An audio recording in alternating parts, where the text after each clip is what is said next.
Hello and welcome to a new episode of Superhero Deep Dive.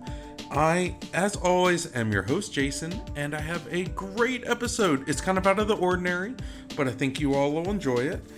Before I get into it, let me get my normal disclaimers out of the way, and we will kind of cover it from that. This information is pulled from different sources across the internet and may or may not be completely complete, but they do give a really good insight on the current superhero. This may or may not be applicable today, but it's still applicable in some sort of fashion, I'm sure. Okay, as always, you can catch me on YouTube under Superhero Deep Dive. I upload videos every Tuesday at 8 a.m., but I am actually going to try something new pretty soon. So I encourage you to like and subscribe, comment, leave feedback. If you have any questions, comments, critiques, requests for future episodes, I am all about it. But I'm going to try to kind of revamp the YouTube page because I really want to get it growing. You can catch me on Spotify under Superhero Deep Dive. You can catch me on Twitter and Instagram and even Twitch, but I'm never on Twitch, under Super Deep Dive, and I use the hashtag Superhero Deep Dive. You can email me directly at b4itall, so b4itall at yahoo.com. And you can catch me every Tuesday and Thursday throughout the day on Outworld Fleet Radio. Their website is www.un-con-ventional.com/radio. Okay, so with that being said, this week I am going to actually do a debate with myself. I guess it's just more of a comparison, I guess.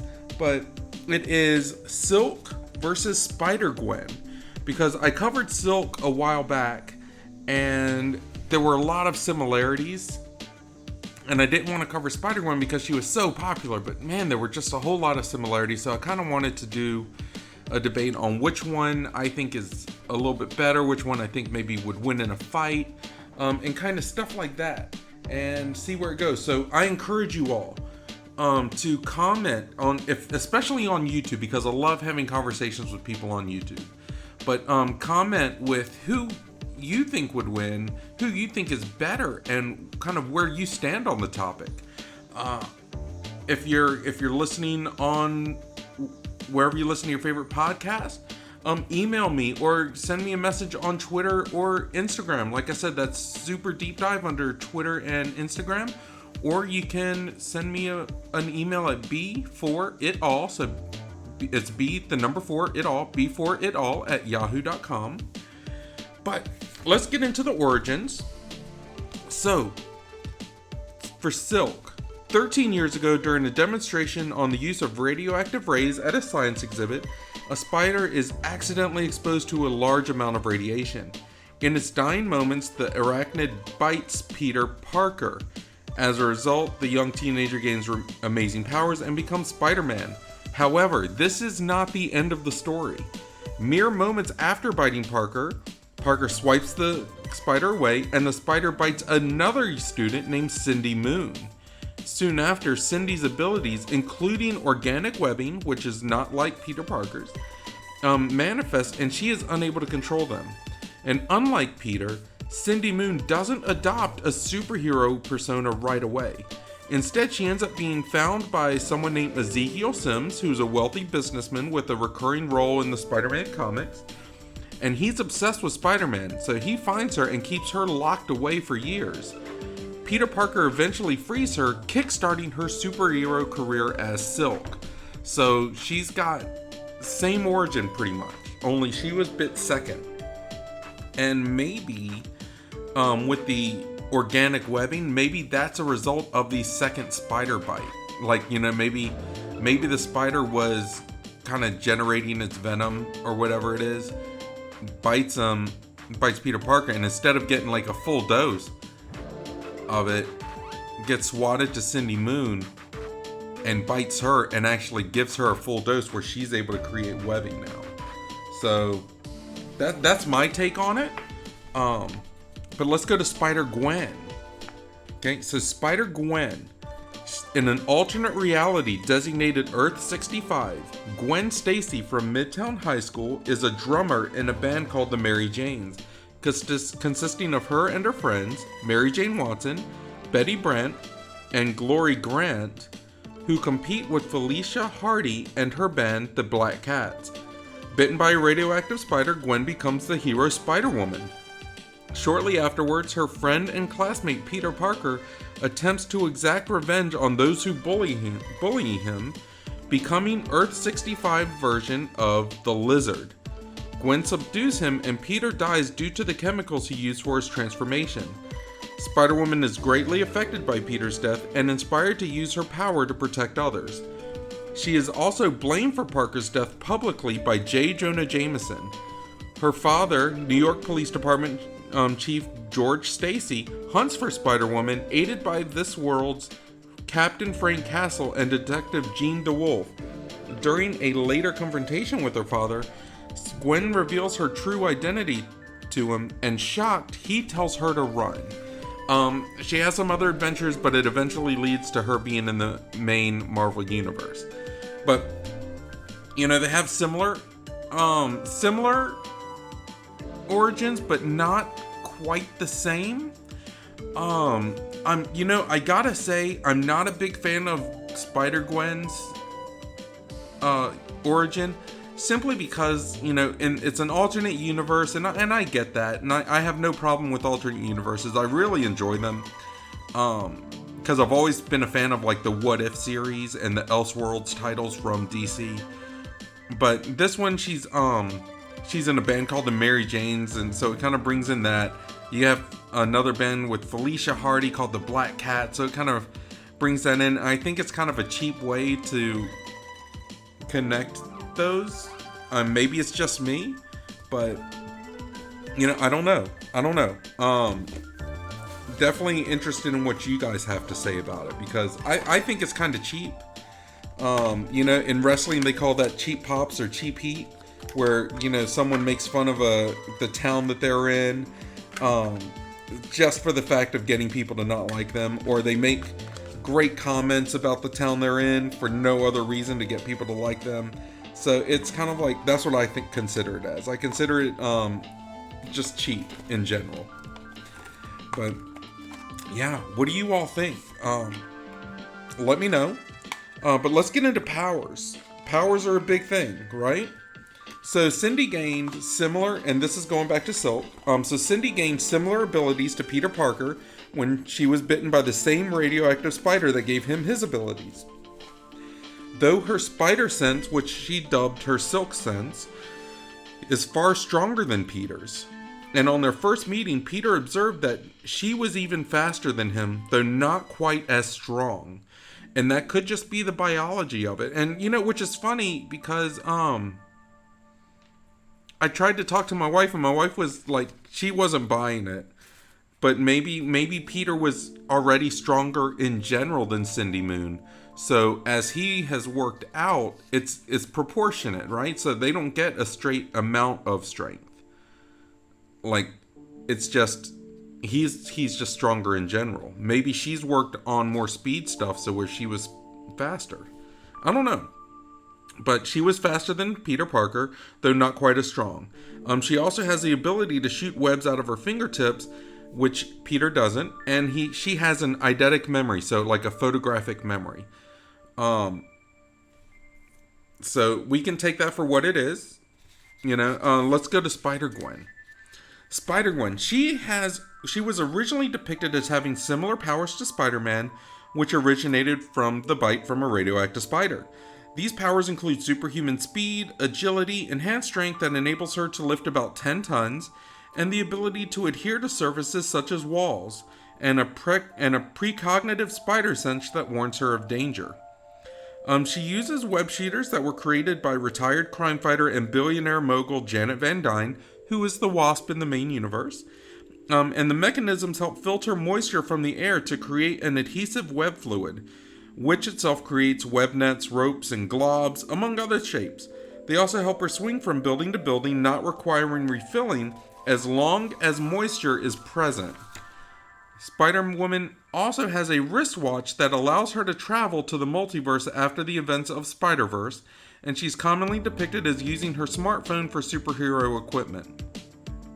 As the daughter of a police captain, Spider-Gwen has developed detective skills and analytical thinking, and she is not trained in fighting but has picked up elements from kung fu films, which is terrible.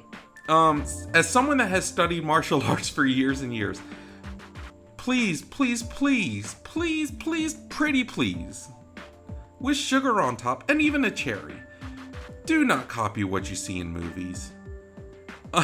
Please don't do that.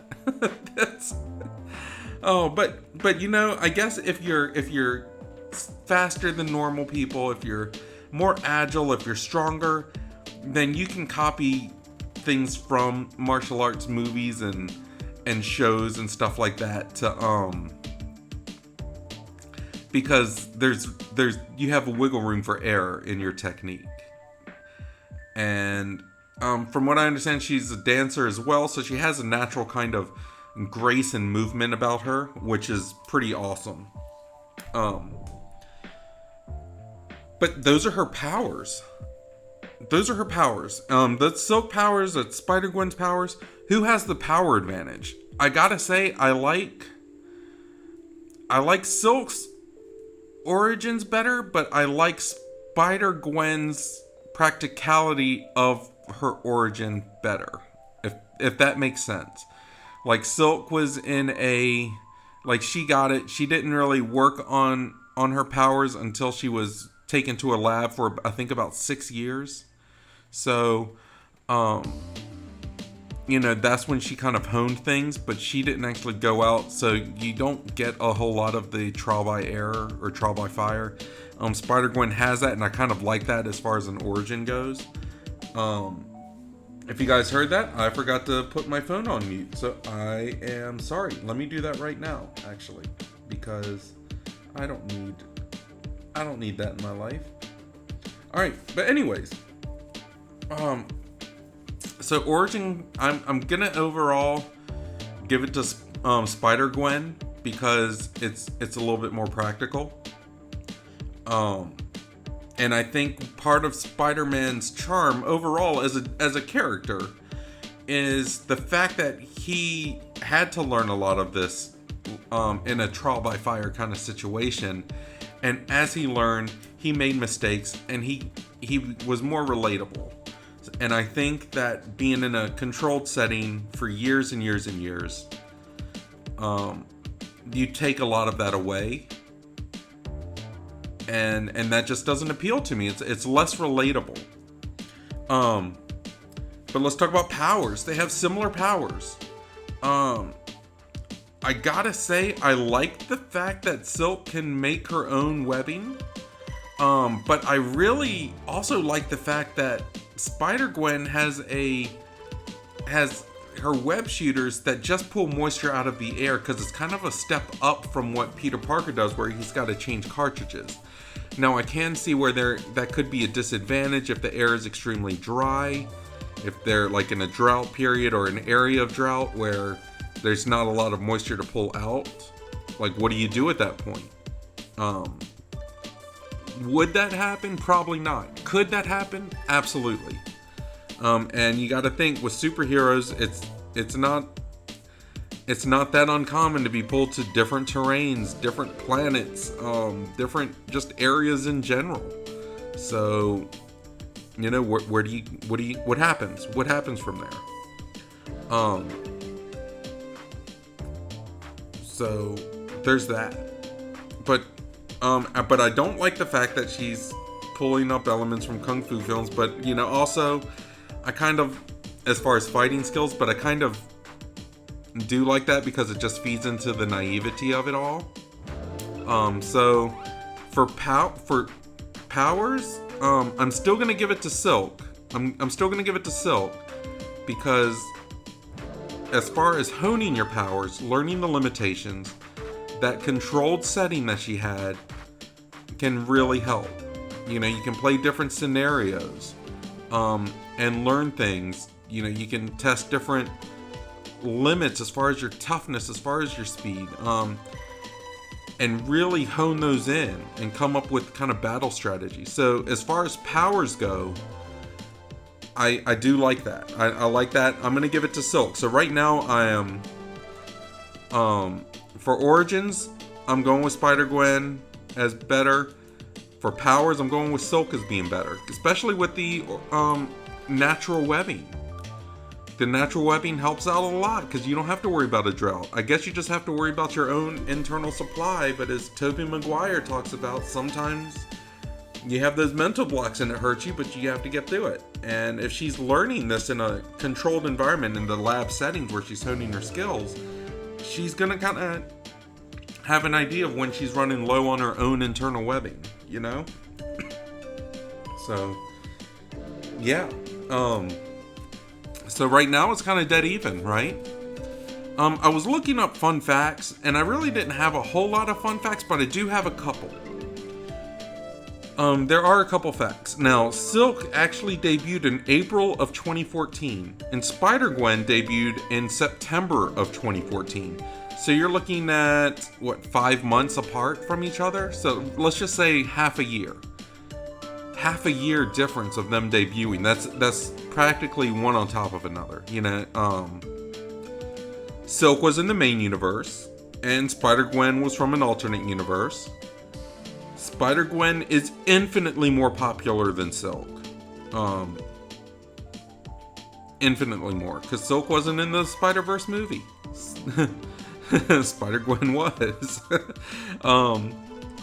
Silk was trained in a lab. Spider-Gwen has real street experience. Spider-Gwen is actually considered stronger. Silk, I believe, is like at 80% of what Spider-Gwen's strength is. So let's say Spider-Gwen is on par with Peter Parker. Silk is still faster than them, but she's not quite as strong. Like, she gives it up in that. So, you know, so there's a lot of little facts here. This is a random fact. It's kind of weird, but maybe it'll impact if there's a battle. If Spider-Man is around, Silk wants to get with Spider-Man. There's a natural kind of pheromone thing going on where they have a very strong physical attraction to each other. If Gwen is around, Spider-Man, I believe, still has some kind of emotional ties to her because he was in love with Gwen Stacy from his own universe. And I don't know if that was ever resolved. I haven't found out if that was ever resolved. So if it is, let me know. But Spider-Gwen doesn't have that same kind of romantic feeling towards Spider-Man. So if Spider-Man is around, he's a distraction for Silk, but not necessarily a distraction for Spider-Gwen. So keep that in mind, okay? So we're gonna have a battle going on. Like bang bang, pow pow pow, kick, punch, whatever, dance moves, battle dance. I don't know. But they're going against each other. So who wins? I tell you, it's not an easy matchup. Personally, I think in a battle, Silk would win. But in a war, and I'm talking about like there's a lot of things going on, Spider-Gwen would be the survivor. They keep going back and forth in my mind, and I really can't say one is supremely better than the other. And it reminds me a lot of the Sabretooth and Wolverine battles. Like, one may get the victory over another, but it's just for that battle. If any situation was different, like location, the weather, or any other infinite variables, like I said, if Peter Parker was around, if any of those variables were different, then the outcome could change entirely. And I think that's great. They're so evenly matched that where one person lacks, the other person makes up for, or where one person lacks, they make up for it in something else. And, you know, I really think it comes down to, for Spider-Gwen to come out ahead, I really think it comes down to that street experience. For Silk to come out ahead, I think the situations need to be close enough to what she was already trained at. You know, like, because I'm sure in a lab setting to hone her powers, to test them, she's running multiple scenarios. So she has a wealth of knowledge in scenario-wise to pull from. But the thing is, with those, there's almost a predictability about it. When she's in those training scenarios, has she ever been in a life or death situation? Because I know for me, like a couple weeks ago, my family and I went to like an amusement park, and we rode all the rides, and it was great. We had a lot of fun. But I have an 11-year-old son who was afraid at first, and we never did rides before because he was always too small. So now he's getting the age and the size where he can ride anything, and that's so this was one of his first times going. But as he went, you know, he was afraid, and I told him, dude, there's nothing to worry about, because these things are made to scare you, but they're also made to keep you safe. So, you know, if you just keep that in mind, you have a whole lot more courage walking into a situation, right? So if she's fighting, she may not know what that life or death situation feels like. Because in the back of her mind, Silk knows that in those training things, there's going to be safety measures that will turn off before she ends up losing her life. There's going to be something that happens to stop and keep her ultimately safe. She may get banged up, but ultimately she's going to be safe. Gwen Stacy doesn't have that. Gwen Stacy learned as she went along with people that legitimately wanted to kill her. So with her, she doesn't have that hang up of, if I don't win, then it's okay, I'm going to be all right. She's got that mentality that if she doesn't win, she can lose her life. And I tell you, that survival goes a long, long way. So that's why I was saying in a battle, Silk might have the upper hand. But in an all-out war kind of situation where it's one or the other, Gwen Stacy's going to be the one to survive. But what do you all think? Let me know. Leave a comment. But I love these characters. I really can't put my finger on like a definite winner. But if I had to put my money down on one to walk away from a one-time fight, and that's all I'm talking about here is a one-time fight, I'd have to give it to Silk. But yeah, where do you all stand with this? What are your thoughts? Let me know. Like I said, if you comment on, if you go to my YouTube channel and Superhero Deep Dive, comment, like, subscribe. Please help me grow the channel. I would absolutely love it. I'm gonna try revamping the channel and make it a little bit more attractive, make the thumbnails better and stuff. I'm gonna try after this video. But we're gonna work, really want to grow, but I really want to know you guys' feedback more than anything else. Are you more Team Spider-Gwen? Are you more Team Silk? Why? Why are you? What are your perspectives? I know that on YouTube there are a couple of my listeners that really love giving insight, and I absolutely love it. So please, join the conversation. I respond to everything. Or at the very least, acknowledge everything. I read all the comments. If you don't want to follow me on YouTube, I understand. Send me an email at b4itall, so b4itall@yahoo.com. I'm anxious to hear your thoughts on it. I do get emails quite often. I've gotten quite a few requests via email. And it's mainly because the people that do it, I have like 2 or 3 that email me consistently. And they just don't want to get into big conversations on YouTube. And I can understand that because they want things covered. And I fully understand. But yeah, let's keep the conversation going. Like I said, you can catch me on Twitter and Instagram under Super Deep Dive. I do use the hashtag Superhero Deep Dive. Haven't posted on there in a while, but that's okay. My DMs are always open. The memes just weren't going anywhere, and I may start again soon. I don't know, but I am all about having those conversations with you guys. But that's all I've got for now. This isn't a very long video.